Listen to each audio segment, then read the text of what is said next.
हमारा प्यारे विद्यार्थियों स्वागत है आपका आज की वीडियो में। अगर दोस्तों आप राजस्थान तत्व श्रेणी हाई कोर्ट की तैयारी कर रहे हैं तो ये वीडियो आपके लिए काफ़ी यूजफुल होगी। अतुल 64 आपके लिए बहुत ही महत्वपूर्ण क्लास लेकर आए। आपको वीडियो पूरा अंत तक देखना। चलते हैं आज के हमारे वीडियो पर। ये आज की वीडियो का पहला प्रश्न आपके सामने, नारी सौंदर्य किस शैली की प्रमुख विशेषता है? जोधपुर शैली की, मेवाड़ शैली की, किशनगढ़ शैली की या फिर कोटा शैली की?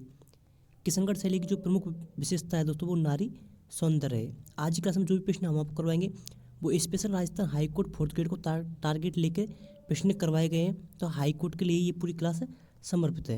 ये रहा आपका अगला प्रश्न, निम्न में से किसने राजस्थान की बहुरूपीय कला को विदेशों में प्रदर्शित किया था? लच्छी राम ने, सूर्यमल मिश्रण ने, राणा जगत सिंह प्रथम ने, जानकीलाल बाढ़ ने? दोस्तों बहुरूपीय जो कला थी उसे विदेशों में पहुंचाने का जो श्रेय जाता है वो जानकीलाल बाढ़ को जाता है। इन्होंने विदेशों में भी इस कला का प्रदर्शन किया था। ये अगला प्रश्न, बीकानेर के प्रसिद्ध राजा जो मुगल शैली के उस्ताद चित्रकारों को लाहौर से बीकानेर लाए थे वह कौन है? दोस्तों ये प्रश्न आपकी परीक्षा दृष्टि से काफ़ी महत्वपूर्ण है। आपको ये प्रश्न पेपर में देखने को मिल सकता है। दलपत सिंह, कल्याणमल, अनूप सिंह, राय सिंह? तो राय सिंह इसका करेक्ट आंसर होगा। ये बीकानेर के प्रसिद्ध शासक थे जो मुगल शैली के उस्ताद चित्रकारों को लाहौर से बीकानेर लाए थे। आभूषणों के संबंध में कौन सा युग्म सम्मिलित नहीं है? अंगूठिया, कान, खुली गला, चुन्नी नाक, ताबित कमर? दोस्तों सम्मिलित नहीं है तो ताबित कमर ये जो है सही सम्मिलित नहीं है। चलते हैं अगले प्रश्न की ओर। तिलवाड़ा, तिलवाड़ा तो जो अब नए जिले बालोतरा का भाग है। तिलवाड़ा दोस्तों बालोतरा का भाग है, किस लोक देवता से जुड़ा हुआ है?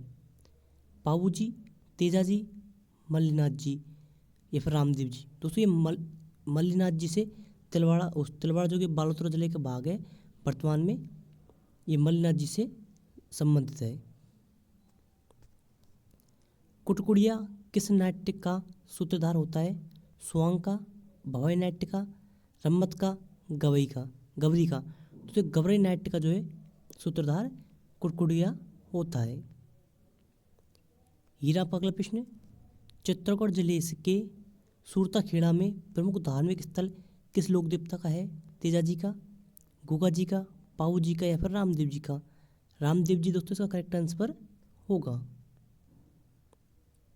ये दोस्तों अगला प्रश्न, इसमें दोस्तों आपको कथन दिए गए हैं और नीचे आपको कथनों के जो है ऑप्शन दिए गए हैं। जैसे कि मैं आपको थोड़ा बता देता हूँ। जैसे कि ये ऑप्शन दिए गए, निम्न कथनों पर विचार कीजिए।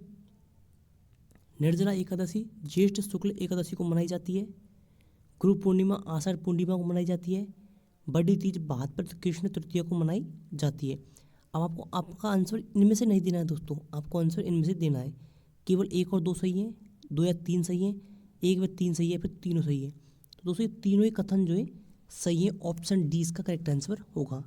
काफ़ी बार दोस्तों क्या होता है आपके सामने ऐसे प्रश्न आपसे पूछे जाते हैं तो काफ़ी भाई यहाँ से देख लेते हैं कि अरे ये तो पहला क्वेश्चन सही है और पहले का ही वो आंसर दे देते हैं और बाद पता लगता है कि आंसर यहाँ से देना था। तो ऐसे आप गलती हो जाती है। इसलिए पेपर में आंसर देने से पहले आप एक बार ध्यानपूर्वक जरूर पढ़ लें। जीरा अगला प्रश्न, राजस्थान के आभूषणों के संबंधित निम्न में से कौन सा कथन गलत है? बंगड़ी जिसे हम चूड़ी कहते हैं को कलाई में पहना जाता है, ये कथन दोस्तों सही है। सुरलिया कानों में पहना जाता है, ये कथन भी सही है। पोलरा को पैरों में पहना जाता है और फीकी टकने का आभूषण है। तो दोस्तों ऑप्शन सी भी सही है, लेकिन फीनी जो है वो टकने का आभूषण नहीं है। ऑप्शन डी जो है वो गलत है। किसी वंश अथवा व्यक्ति विशेष की उपलब्धियों पर प्रकाश डालने वाली कृति को क्या कहते हैं? बताएं दोस्तों। तो दोस्तों उन कृतियों को जो है प्रकाश के नाम से ही जाना जाता है। जी हाँ दोस्तों, किसी वंश अथवा किसी व्यक्ति विशेष की उपलब्धि जो होती है उनकी जानकारी हमें जिनसे कृतियों से मिलती है उन्हें प्रकाश के नाम से ही जाना जाता है।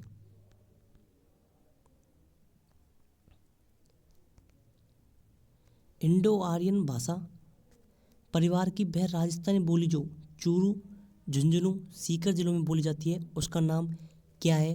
तो उसका नाम दोस्तों शेखावटी भाषा जो है चूरू, झुंझुनू, सीकर के आसपास के क्षेत्रों में बोली जाती है। बीकानेर के 19वीं सदी के कवि जिन्हें राजस्थान भूषण कहा जाता है और जिन्होंने वीर काव्य पुनरुद्धार में योगदान दिया, वे कौन थे? तो कवि सूर्यमल मिश्रण इसका करेक्ट आंसर होगा।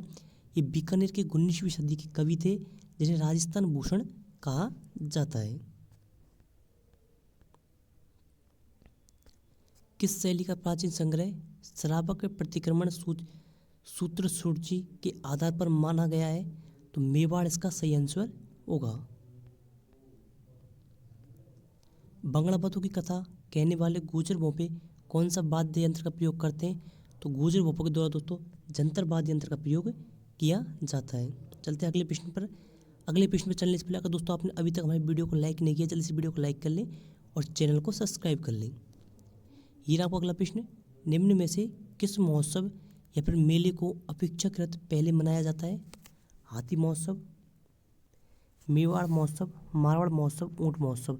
तो दोस्तों ऊंट महोत्सव को जो है सबसे पहले मनाया जाता है दिए गए ऑप्शनों के हिसाब से।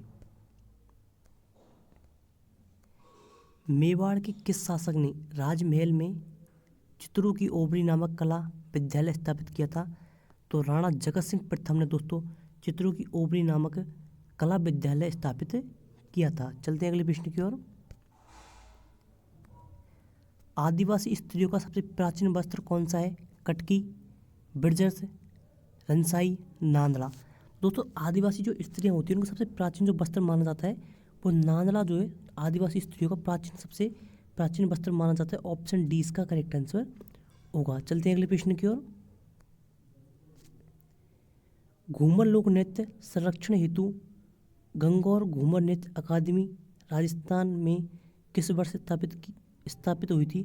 तो 1986 में यह स्थापित हुई थी। तालबंदी गायकी राजस्थान के किस क्षेत्र में प्रचलित है? उत्तरी क्षेत्र में, पश्चिमी क्षेत्र में, दक्षिणी क्षेत्र में या फिर पूर्वी क्षेत्र में? तालबंदी गायकी जो राजस्थान के जो है पूर्वी क्षेत्र में प्रचलित है। ऑप्शन डी इनका करेक्ट आंसर होगा। हीरा का आपका अगला प्रश्न आपके सामने। राजस्थान में गणगौर महोत्सव किसके लिए श्रद्धा से मनाया जाता है? देवी पार्वती व भगवान शिव के लिए ये दोस्तों गणगौर का उत्सव जो है समर्पित है और गणगौर का त्योहार दोस्तों चैत्र माह में मनाया जाता है। ये प्रश्न भी काफी बार पूछा जाता है। कुचामनी ख्याल के संबंध में कौन सा कथन गलत है? कुचामनी ख्याल के प्रवर्तक लच्छीराम है, ये कथन दोस्तों सही है। इसमें लोकगीत प्रधान है, कुचामनी ख्याल में लोकगीत प्रधान है दोस्तों, ये सही है। ये सायंकाल से लेकर सुबह तक जारी रहती है, ये भी सही है। इसमें पुरुष पात्र स्त्री चरित्र का अभिनय नहीं करते, ये दोस्तों इसका गलत है। ऑप्शन डी इसका गलत है। चल ये आपका अगला प्रश्न। संस्कृत कवि माघ ने अपना ग्रंथ शिशुपाल वध कहाँ रचा था? लाहौर में, चित्तौड़ में, जोधपुर में, भीनमाल में? संस्कृत कवि जो माघ थे उन्होंने अपना ग्रंथ जो शिशुपाल वध है दोस्तों वो भीनमाल में रचा था। ऑप्शन डी इसका करेक्ट आंसर होगा। दोस्तों आज की वीडियो को हम यहीं पर समाप्त करते हैं। अगर आपको हमारी वीडियो अच्छी लगी वीडियो को लाइक करें, चैनल को सब्सक्राइब करें तथा अपने दोस्तों के साथ शेयर करें। धन्यवाद। राम राम, जय श्री श्याम, जय श्री कृष्ण।